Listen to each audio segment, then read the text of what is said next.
ঢাকার মসনদে পালাবদলের খবরে স্বস্তির বাতাস বইছে কলকাতার নিউ মার্কেট এলাকার ব্যবসায়ীদের মাঝে। তারেক রহমানের আগমনে দীর্ঘদিনের মন্দার পর আবারও ব্যবসা চাঙ্গা হওয়ার প্রত্যাশায় বুক বাঁধছেন তারা।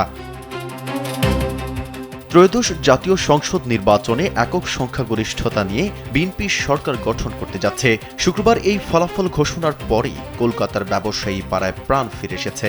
দীর্ঘদিনের মন্দা কাটিয়ে আবারও ব্যবসা চাঙ্গা হওয়ার স্বপ্নে বিভোর সেখানকার হোটেল মালিক, মানি এক্সচেঞ্জ ও সাধারণ দোকানিরা। দেশের মানুষকে প্রতিদিন সুরক্ষিত রাখার প্রত্যয় নিয়ে সেফটি কেবলস সহ এলো সেফ সিলিং ফ্যান। গত 2024 সালের 5 আগস্টের পট পরিবর্তনের পর থেকে দুই দেশের কূটনৈতিক টানাপোড়েন ও ভিসা জটিলতায় নিউ মার্কেটের অর্থনীতিতে ধস নামে।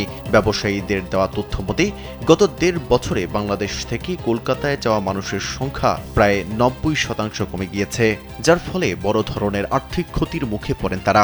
ব্যবসায়ীরা বলেন, নিউ মার্কেটের প্রাণী হল বাংলাদেশি ক্রেতারা। এদিকে হোটেল ব্যবসায়ীরা জানান, আগে যেখানে বাংলাদেশি অতিথিদের চাপে রুম দেওয়াই কঠিন ছিল, সেখানে গত কয়েক মাস ধরে চলছে হাহাকার। কিন্তু নতুন সরকার গঠনের পর যদি ভিসা প্রক্রিয়া সহজ হয়, তাহলে পরিস্থিতি আবার বদলাতে পারে। ব্যবসায়ীদের প্রত্যাশা, তারেক রহমানের নেতৃত্বে নতুন সরকার ভারতের সঙ্গে কূটনৈতিক সম্পর্ক স্বাভাবিক করবে এবং ভিসা প্রক্রিয়া সহজ হবে। এতে করে আবারও চিকিৎসা, পর্যটন ও ঈদের কেনাকাটার জন্য বাংলাদেশিদের ঢল নামবে কলকাতায়।